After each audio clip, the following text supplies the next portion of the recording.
I'm Adam Sink. I'm the co-host of a podcast called Full Metal RPG. We do RPG interviews. I think we've talked to you before as well. So, nice.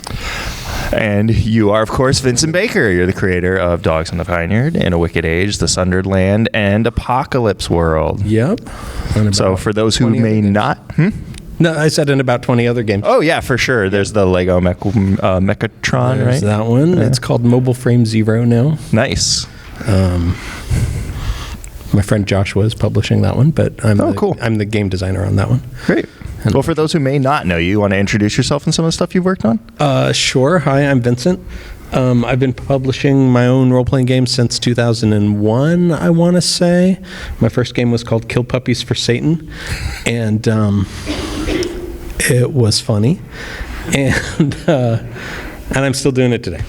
That's the point of the story. I've made, with my wife and design partner Meg, we've made 20, 25 role-playing games, something like that. I've lost count. Nice. And a few board games and a few card games, but they're not significant. They're just fun. Well, what inspired you to get into game design? Because you said you were doing it back as early as 2001. That's pretty early in the game. Yeah. I mean, that was the first one I published, and then I'd been doing it since I was 9 or something. I don't know what inspired me. Sometimes I say to Meg, screw it, I quit. I'm done. And she says, try. So I don't know what inspired me. Do you think there was maybe like a void? It's the family curse. Our middle kid, Elliot, has really stepped into the family business, and he will come down and he will say, I have the curse. Because he designed a game, you know. Well, that's cool. Yeah. Has he put anything out? Have you published any of the stuff? Or? He has a couple of things that we're starting to publish. The sort of first looks have shown up on my Patreon. He has a role-playing game called Timberwind, Tales of Timberwind, which is about woodland creatures on fantasy adventures. He's 18, and he has a couple of Lego mini games. One is called Tiny and Chrome, and it's a Lego Road War, Mad Max kind of game. And the other is called Bricksticuffs, and I like to call it Sean Bean and Tom Cruise's Very Bad Day. You know, you use little Lego minifigures to have tabletop battles. Those are both great puns, by the way. Yeah, those are all him. I like to say that they're about 90% as fun as Mobile Frame Zero, but it takes 25 minutes to play instead of 3.5 hours. It's a good fun density to time ratio, I think. It's really good. It's really good. He's coming for me. That's what's going on. That's great. So you didn't really know what kind of got you into game design. Were there any, do you have any like greatest influences or inspiration when you're looking at games to design or create? Yeah. Ars Magica by Jonathan Tweet and Mark Reinhagen. I'm still inspired by that game. Inspired by that game today. I am inspired by that game today. I'm not sure I've been doing anything but being inspired by that game. And I made a game about penguins on a space station. That was not very inspired by Ars Magica. But other than that, I think it's pretty much been Ars Magica. Oh, really? Yeah. I played a bunch of Shadowrun, and I played a bunch of Talislanta. Talislanta was really influential, and remains influential as far as games go on my designs. But if you look at Apocalypse World and compare it to Ars Magica, you'll see the DNA right in there. Yeah. Because Talislanta is like a very vibrant, bright game, as I remember it. Yeah. Very weird. Right. I haven't played it since high school, but we played a lot of it in high school. Oh, okay. And Ars Magica, that's the one that a lot of people bring up, and I know a lot of that got ported into the White Wolf DNA as well. Yeah. Like, what's so special about it? What really appeals to you about it? Is it just the system or the setting? Some kind of confluence of the two? Yeah. I've struggled with the system my whole design career. Like, we played Ars Magica by the book for a couple of years, and then we played it not by the book for another almost 20 years. Sounds like you preferred not by the book then. I guess so. It had a system that was groundbreaking in 1988 or 89 or whenever it came out. Was really arresting then, but we always struggled with it. There's a barely a paragraph in there about co-GMing. It says if you want to co-GM this game, you can, and then it doesn't provide. It gives you no tools to do it. Yeah, well, those tools are really difficult to design, and so we spent me and Meg and our dear friend Emily Care-Boss and fellow game designer Emily Care-Boss spent a decade figuring out how to co-GM that game and really developing some techniques for that. And a lot of what you see in my designs are then me structuring those insights that we got in practice, right? Like we never wrote that stuff down, but that's in large part what I'm building on as I design, was that pretty intense work we did making that game work. But the setting is tremendous. The characters are tremendous. When I wrote Kill Puppies for Satan, I sent Jonathan Tweet an unsolicited copy as a fan letter, and he wrote me back. I sent several, and he was the person who wrote me back. And I said, "Oh my God, I have to tell you, we've been playing Ars Magica for 16 years, and I'm going to geek out just a little bit."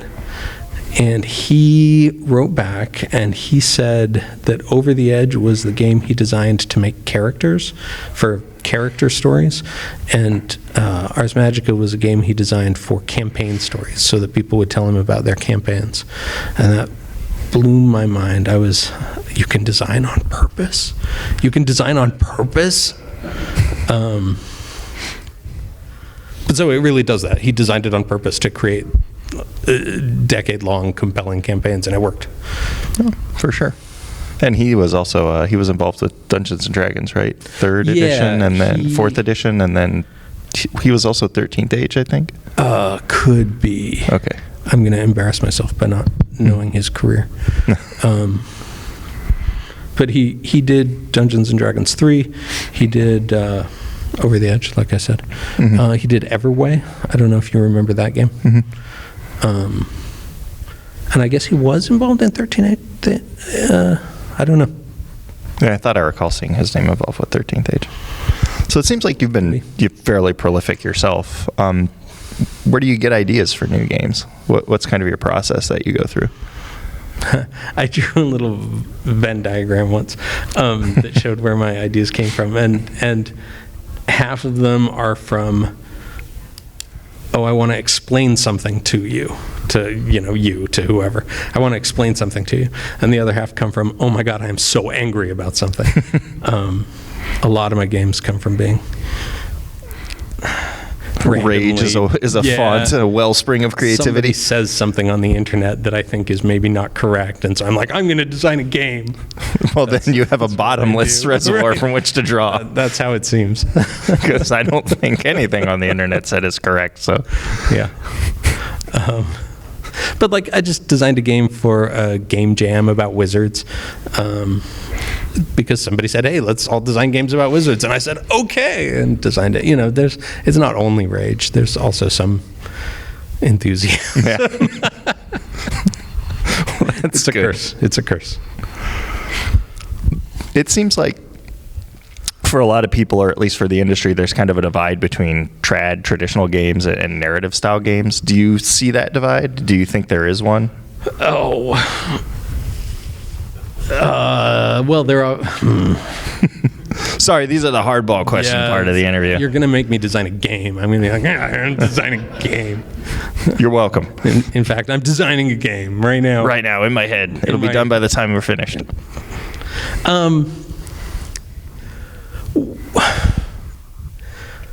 Well, so it's... what a terrible question. No offense. We can skip if you want. So, Well, the first thing I want to say is that none of us, and I know a lot of indie designers, and some of them really hate D&D, but none of us got into this because we really hate D&D. Like, we all secretly really love D&D, and to look at D&D, how am I going to say this? So that game reveals potential. Dungeons, and I'm talking about, in my case, 1983 basic D&D, right? Right. But Dungeons and Dragons, that game reveals the potential of a form in a way that no single game can possibly contain. Dungeons and Dragons can never contain the genre of Dungeons and Dragons, right? And so, yeah, I think Pathfinder was proof of that, right? Like it expanded beyond its own borders. Yeah, but I mean, even more so, Dungeons and Dragons reveals the possibility that murderous ghosts can exist, and that Apocalypse World can exist, and that playing Nature's Year, my wife's game Playing Nature's Year, can exist, and that every random thing that comes out of my head as a role-playing game can exist. And that's sort of implicit in the sort of revelation of Dungeons and Dragons. So the DNA is kind of baked into everything that comes afterward. And there's no way that Dungeons and Dragons, or any game, there's no way that Dungeons and Dragons can encompass the potential that it revealed in the world, right? It revealed that there's this vast possible space that of course it can't then contain. Like, no game can contain that vast space. And so, if trad games adhere to Dungeons and Dragons in one way, and I don't know if that's what trad games do. Like, when you say trad, I think of Champions or GURPS more than I think of Dungeons I'm and Dragons, thinking, right? I guess it's the split between like crunchy style games, like rules, crunchy games, and then rules light narrative style games, like Apocalypse World or some of the other ones, A Quiet Year, other games like that. And I mean, I think those, like, you can take any two role-playing games, and you can compare ways that they're the same and ways that they're different. And I think it's useful for marketing to say these are two different kinds of games. I think that you can divide an audience that way if it's in your interests to divide an audience. But like, you just chose those ways that they're different, right? And to promote two random ways that two random games are different to a kind of game, right? To this distinction between kinds of games, that doesn't ring true for me. Like, I don't adhere to that construction. Right. I don't go along with that. So you're not going to go out and like rumble in the street for one side or the other? I've done my share of rumbling in the dang street for one side or the other. When it's been in my interests to divide an audience, right? Exactly. Like, as one does. As one does. But I don't think that signifies. I don't think that gets at the heart of the medium or the heart of the form. Do you know what I mean? Yeah. Am I making any sense here? No, I totally understand where you're going. So, my question was, do you see a divide, like a hard division? It sounds like you don't. It sounds like to you there's enough space kind of for everyone, and that the potential of the form or the art form itself can take many different iterations. I don't want to put words in your mouth. No, that's good. One of the things, does anybody else remember the Forge? Okay. Right. So one of the things we found at the Forge all the time was that, you'd be trying to find a game that gave you what you wanted. You see this potential to have what you want in role-playing games, and you try to find that game that gives it to you. And if you find that game, we saw this over and over and over. It happened to me, it happened to everybody I know. You find that game and you get what you want, and suddenly it's not that important. You got what you want, and now you can look at all games, and you're no longer like, this is what I need games to do. Now you're like, cool, games can do that. That's groovy. Let's see what else games can do. And there's this, once you have that creative need met, fulfilled once, even just once, over and over, we saw people, and I experienced just relaxing about those differences and those divisions, and to say, this is what I needed games to be. And I spent a lot of years needing games to be this, because that's what I needed. But once I got it, I didn't need games to be that anymore, right? And I didn't need my kind of game to be a kind of game. It could just be some games that I enjoy, So I think that different qualities of games, not different kinds of games, but different qualities of games attract people differently at different times in their lives and for different reasons and whatever. And I think that it's easy for a marketer, including myself when I'm being a marketer, pretending to be a marketer, it's easy for a marketer to look at that and to make something of it. But I don't think it reveals anything about the truth of games. Right. When there were those gaps, when you couldn't find something that you needed at that time, was that when it was time to go out and create it? Yeah. Well, I mean, that's what I've always done. Mm-hmm. Is here's something I think games could do, and here's something I think I would enjoy playing, and I don't see it, so I better make it. Oh, that's fair. Yeah. Is there a game or a setting that you've always wanted to work on or would love to work on and haven't had the opportunity to?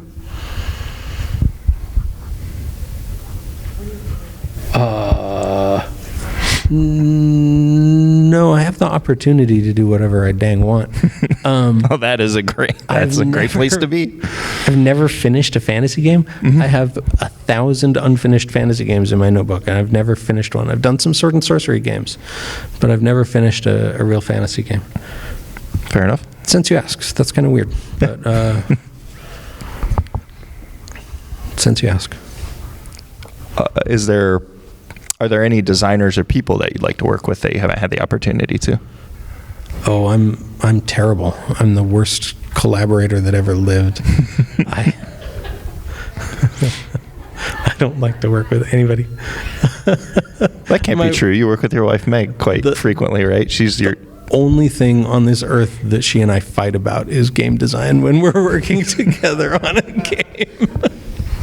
It's hard. Oh, so when you're collaborating on a game, what that means is you have a vision that you haven't fully expressed. And so to work with another person who doesn't have the same vision, who hopefully has a compatible vision, but it's not the same vision, and you haven't expressed it, the defining thing, the defining quality of working on a game design is that you haven't expressed it yet. The expression of that vision is a finished game. And so there is no way to communicate with the other person, I find, for me, and so it's hard to work with another person. Hard for me. Right. So how has her voice and her influence impacted the games that you've worked on and collaborated and designed together? Well, it's all through. Do you know my game Firebrands? Mm-hmm. Or The King is Dead? Mm-hmm. So this is an example. So generally, our pattern is in the design stages. She's working on a game or I'm working on a game. Usually we don't design together. And then when we write, we edit each other's writing really actively, really fully at every stage of the writing process. I wrote Apocalypse World, but she went over every word of it. Like she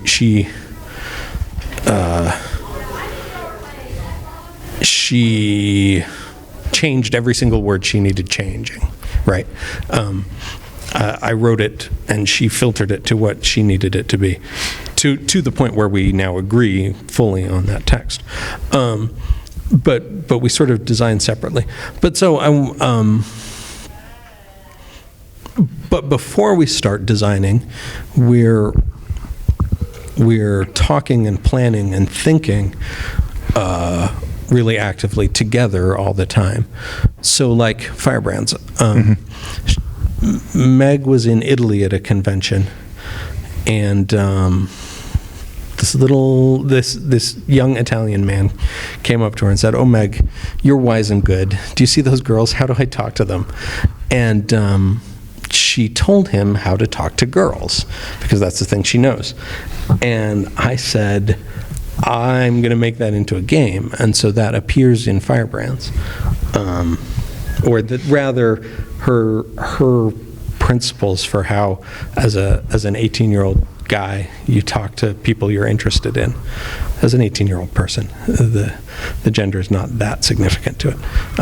It's a complicating factor on everything. But anyway, so her principles for how you do that really underlie that game. And so she put in that design work, and then I put in the design work to make it a game, and then we both, and then I wrote the first draft of the text, and then together we refined that into the finished text. So kind of steel sharpens steel kind of thing? Yeah. And, with her games that she designs, it's all the same. She's building on our shared understanding and shared work together, and then she designs it, and then she writes it, and then we refine it. That's how it goes. Oh, cool. So you've designed a lot of indie games, kind of looking out at the landscape. How do you see the state of indie gaming today and where it's headed? Well, I'm super excited. The kids today are bold and adventuresome, and they're not timid about design, and they're sharp. I was just part of this jam on Itch.io, right? And there are some fun games coming out by really, I want to say young designers. New designers is more important than young designers, although some of them are very young, and I'm getting older and older and older, and it's going to be difficult to keep up with new designers.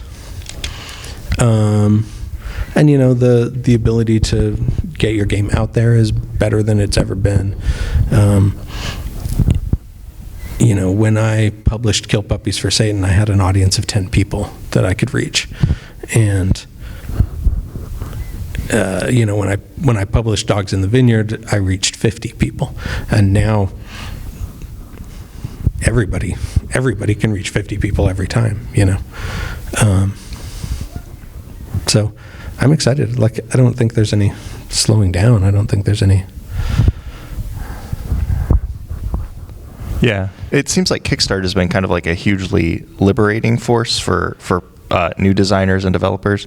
I know you've kickstarted some games. Are there what advice or warnings would you give to people about that platform and the Kickstarter experience? Well,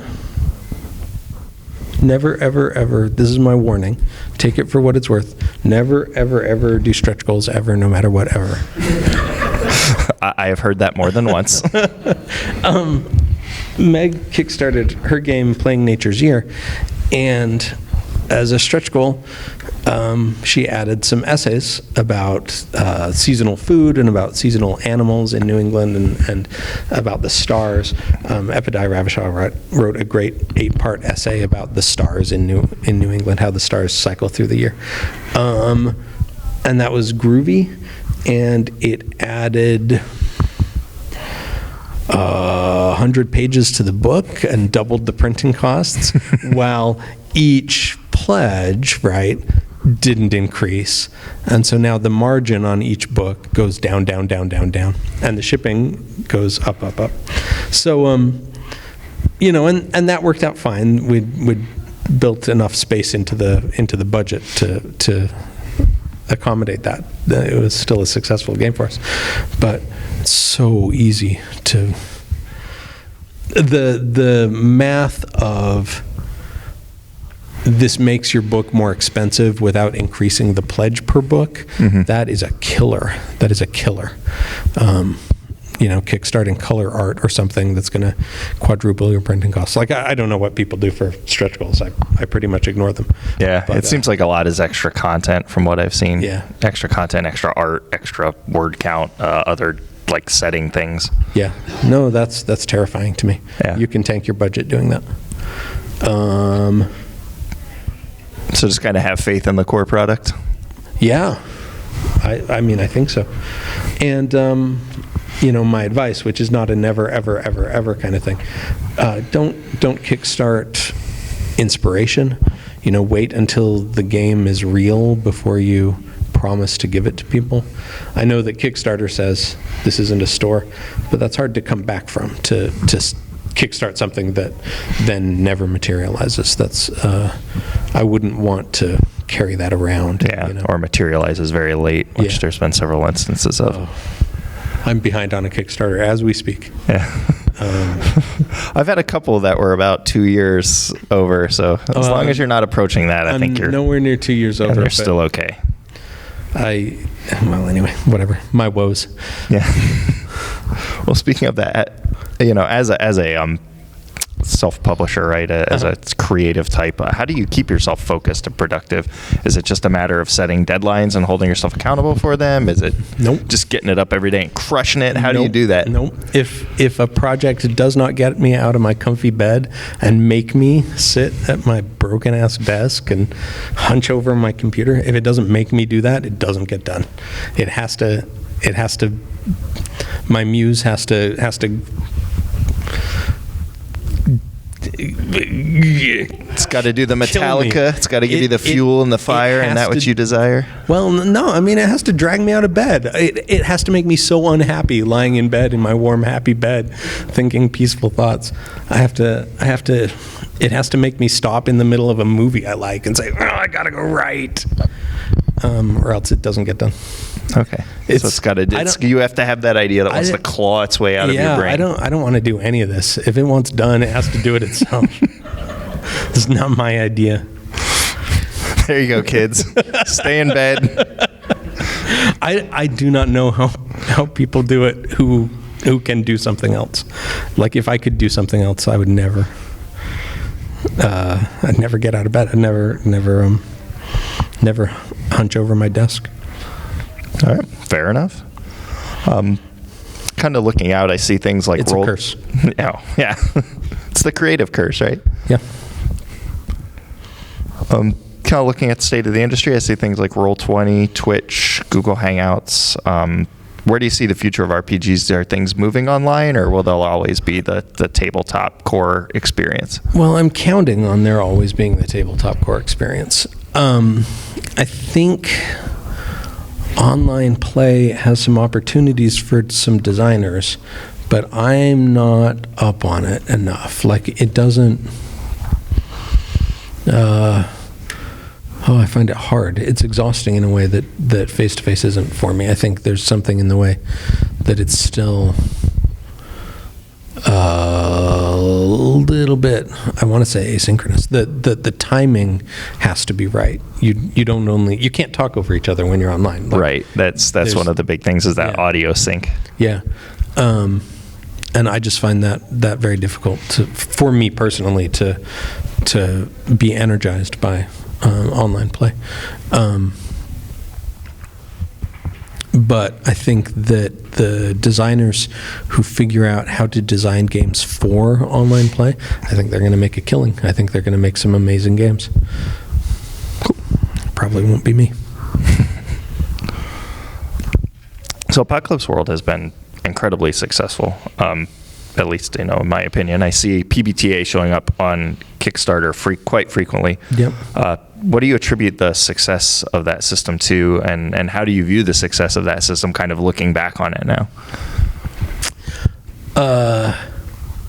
So the first thing I wrote for Apocalypse World, this was in 2008, I wrote the Brainer playbook. And then I wrote a few more playbooks, and I showed them to our dear friend Emily Care-Boss. Does everybody know who Emily is? She wrote the Romance trilogy. And she was angry. She threw them down. She said, this is what it is, Vincent, for the next 10 years. This is all we get to do. She was pissed.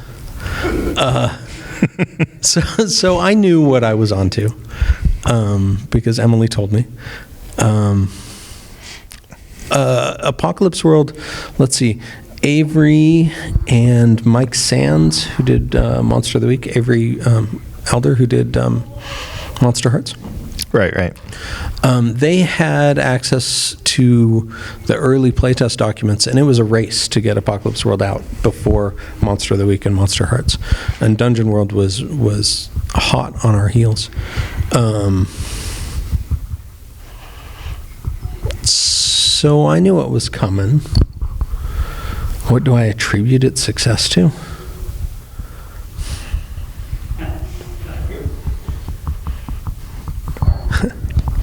Game design. Was it the right thing at the right time? Do you think there was a niche that was filling in the marketplace? Was there a gap? There was a gap. And it had to do with the Forge, and it had to do with what people wanted that the Forge wasn't providing.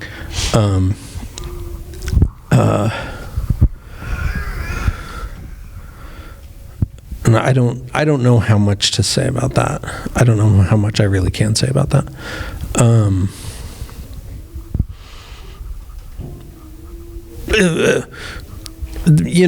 That combination of, at the Forge, we spend a lot of time looking very closely at what people actually did at the table, and really grappled to understand that, and then to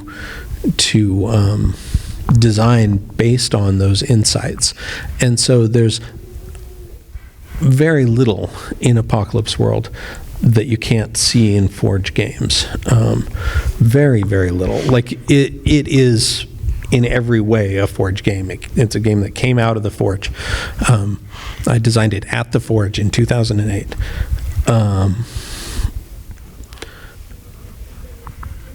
And so I don't want to say, the Forge failed in Apocalypse World. I want to say the Forge, succeeded in Apocalypse World. That everything I learned there went into Apocalypse World, went into making that game work to inspire players and to inspire designers. I wanted to design a game. There's this thing when you design a game for players where there's this moment, and it happens every single game night, right, where you're not playing and then you are playing, and the game has to get you through that moment, and you have to pick up the game, and you have to see, just by holding the book or the character sheet or the dice or whatever, however the game does it, you have to see your way from not playing to playing. Right. You have to defeat the beer and the Cheetos and the pretzels. And the game has to show you that way forward, has to show you and has to inspire you or provoke you or tempt you or taunt you or whatever it has to do to get you through that moment. And designing Apocalypse World, and so that's something that we had been practicing for many years at the Forge, is designing games that would take a player who was not playing a game, and you would read it and you would say, I have got to play this game, or you would talk about it and you would say, I've got to play this game, and it would help you through that moment, walk you through that moment, or drag you, through the moment, whatever. And to say to designers, I have got to design a game. I see my way from not having designed a game to having designed a game to designing a game. And so Apocalypse World intentionally is designed for some designers to say, here is that moment. Here's a way through that door. And it worked. Oh, that's great. And you mentioned Monster Hearts, and that brings up another thing about Apocalypse World PBTA games. They're kind of at the forefront and the vanguard of inclusive gaming, right? Gaming for everybody. Was that always a concern, or always something, or was that kind of like as Bob Ross would say, a happy little accident? Oh no, that was. So Meg and I are sex educators, and so that's a sensibility we bring to our game design.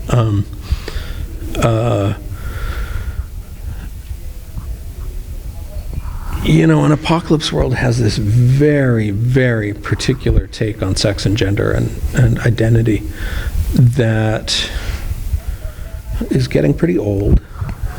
And, whatever it is and whatever it isn't. But it was there to be provocative. It was there to say, writing sex on your character sheet, like writing male or female on your character sheet, is not that whole conversation. That's right. Not all that needs to be there. And part of it is just the over the top genre, right? The humongous, right? From the Road Warrior, that sort of sexually charged to me when I'm 14 or however old I was when Road Warrior came out. All that bondage stuff that kind of blew your brain right out of your head when you were seeing it as a young kid. You were like, I didn't even know that was a thing. What is going on? What is going on? So part of it's just that, and I wanted to sort of recapture that. But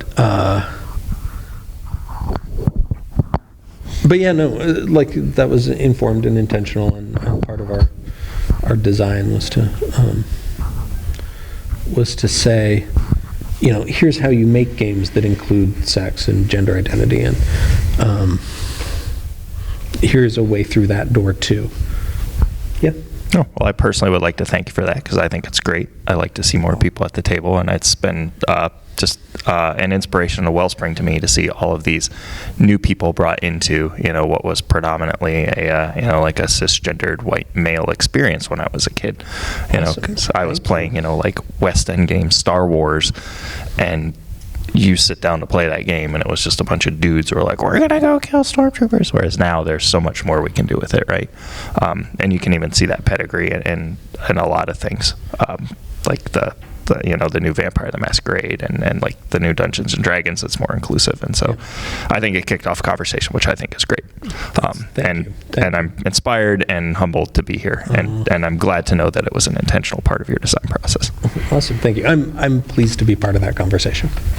Well, that is great. And you mentioned something in there about it, Apocalypse World and it being in there and kind of, I guess, getting a little older now. Is there any urge or desire to go back and revisit Apocalypse World, or is that kind of done to you? Would you want to do it? Do you feel any obligation to do it? Yeah. So for Apocalypse World 2nd edition, which was 2016 or 2017 or something like that, we made a very intentional decision to leave Apocalypse World how it was. There was we could have changed. We designed it in 2008 through 2010, and so it was 8 years later, however long, of design work, right? We could have updated it for all of that design work, but we decided to leave Apocalypse World how it was to be itself, right? But so for the past about that same, since 2012 or something, not nearly as long, we've been hosting almost a weekly gaming group for our kids and their friends. And those kids started when our oldest was, however old he was, 12 or 14 or whatever, and has been going since. And as those kids, as the older batch of kids hit 17, 18, 19, 20, they played Apocalypse World and loved it. And the younger kids, who are now 13, 14, 15, have sort of come into this story of Apocalypse World, right?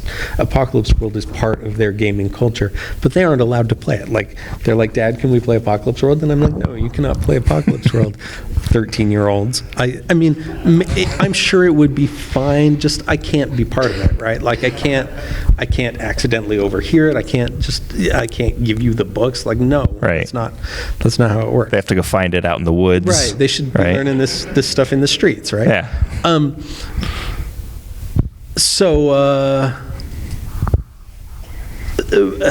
Since 2010, people have been asking me for a PG-13 Apocalypse World, and so I'm making one. I just kickstarted what I'm calling a hack book that is the playbooks and what you need to GM it from Apocalypse World. So, so the GM will still have to have Apocalypse World proper at this point. But yeah, no. So I've revisited all the playbooks and compressed and expanded them, and to a PG-13 kind of audience, a more general audience that's, you know, maybe didn't see The Road Warrior when it came out or whatever. But so, and that's been really, really interesting. It's been really interesting to say, you know, this game, people said, well, you can just scratch out the swear words and publish a PG-13 version. But sex is so deep in that game that it's really taken a lot of redesign to not lean on it, right? To not say, because the last thing I want to do is design a game where you don't talk about it, but you do it. Right. Like that would be the worst. But so in Burned Over, Apocalypse World Burned Over is the name of it. It doesn't have this very particular view of sexuality and gender. Instead, you name your pronouns, and it's effortless like that. So now it's not contested. In Apocalypse World, your gender is something you have to fight for and negotiate. Your sexuality is something you have to negotiate with the people around. Right. But when you name your pronouns, it's done, right? And so I think that. Did I answer your question? Yeah, you did. Okay, good.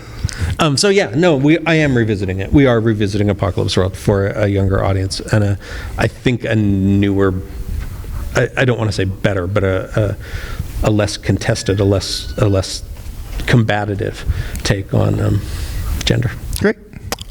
We got a few minutes left, so I wanted to see if there was anyone in the audience who had any questions. I've kind of been monopolizing Vincent's time here. Did anyone in the audience have any questions that they wanted to ask him? All right, Richard. So what was the most startling thing you've seen in a Powered by the Apocalypse game? What was the most startling thing you've seen in a Powered by the Apocalypse game? Like something that hit you, like that you didn't expect ever to see.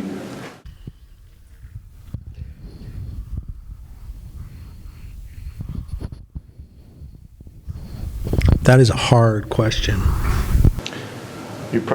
I mean, have you read a lot of them, or you broke our guest, Richard? That's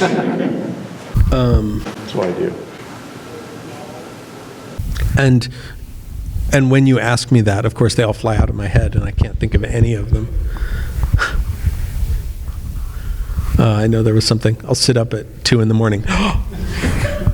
Oh my God, why didn't I remember that? All right, everybody, we're going to Vincent Baker's room at 2 in the morning at the hotel. We're going to kick the door. You know, don't get me started. There was in upstate New York in the end of the 1800s, there was this whole fad of going into people's rooms in the night where they would preach in their sleep. That's the weirdest thing I've ever heard.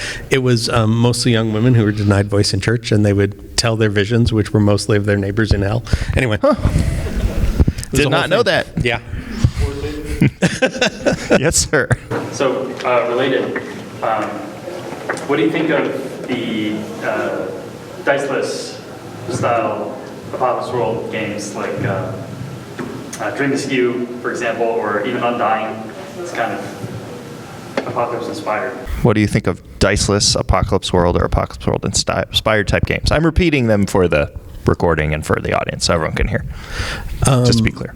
I dig them in principle. I haven't played Dream Askew. I haven't played Undying. I know that Undying works on an economy where you buy things instead of rolling for them, and I think that's groovy. And Dream Askew works on setting yourself up for future success. Is that right? You accept? You can, it's kind of fate. Like you take tokens and then spend them later. Yeah. No, I mean those are really sensible alternatives to dice. I'm for it. Yes. Actually, Meg had a tweet recently where you had found a notebook full of words, and I just wanted to ask if that was like an artistic, like aesthetic inspiration record or something like that. I was really interested. Meg tweeted about a notebook full of words. What was that all about? I listed a bunch of words once, and then I was like, I wish I had that list of words. That was a really good list. That would have been really useful for this. And then I found them, and I was like, Meg, I found that list of words I was looking for. And she said, what are you talking about? No, it's this list of words. She was like, oh no, I believed you. I've been looking for them. I have them. They're right over there in my notebook. You're carrying it with you so you never lose them again. Well, my notebook system is not that good. Yeah, I mean, so on the plane out here, I listed a whole bunch more words that were adjectives that I like. They were adjectives that a group of fairies might have, and it's this giant page of adjectives that a group of fairies might have. So it was that kind of thing. Makes a lot of sense. Yeah. It's actually, they were like components of magical items. Like, it was actually kind of boring. Could you just go a little bit further down your train of thought with the design ideas behind implementing the sex into Apocalypse World? Because every time I run a game in mixed company, I just want to stay as far away from that as possible so as to not make anybody uncomfortable. But I find it, I just want to hear your philosophy, like what, yeah. So thoughts on integrating sex and the sex moves into Apocalypse World and why that was important to the design aesthetic. Well, so I'm really easily embarrassed and really shy. And I always get awkward when there's romantic content in a game. I always get weird, and so I wanted to design a game that would let me step into it a little more. And so the way the special moves, the sex moves in Apocalypse World in particular work, like, it just raises the question, right? You know, everybody is, or we could have sex, right? And that's what I needed then in that. There's another piece of it, which is that the gender stuff, I don't know how far to go into this.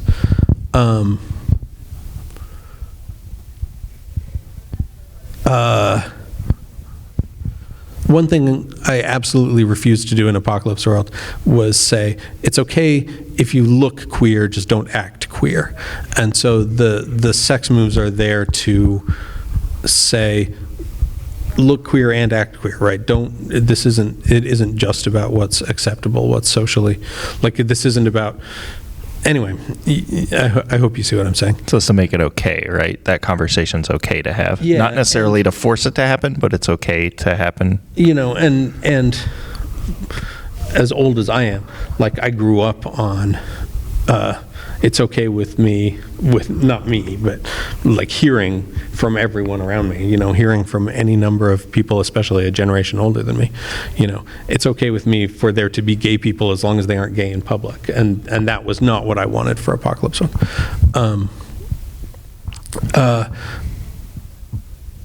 But so really I just wanted to raise the question, and I always fade to black, and I always get embarrassed and weird about it. Like, I'm going to run Apocalypse World in 2 minutes or however much longer we have, and I don't expect anybody to have sex 11 in that game. You know, I would be surprised if it comes up, just because it's hard for people who don't know each other to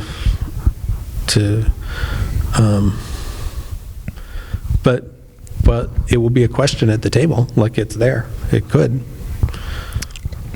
And also, I think the X card plays into that too. So you can put out an X card in case you do get anywhere, or do the red, yellow, or green, yellow, red system too.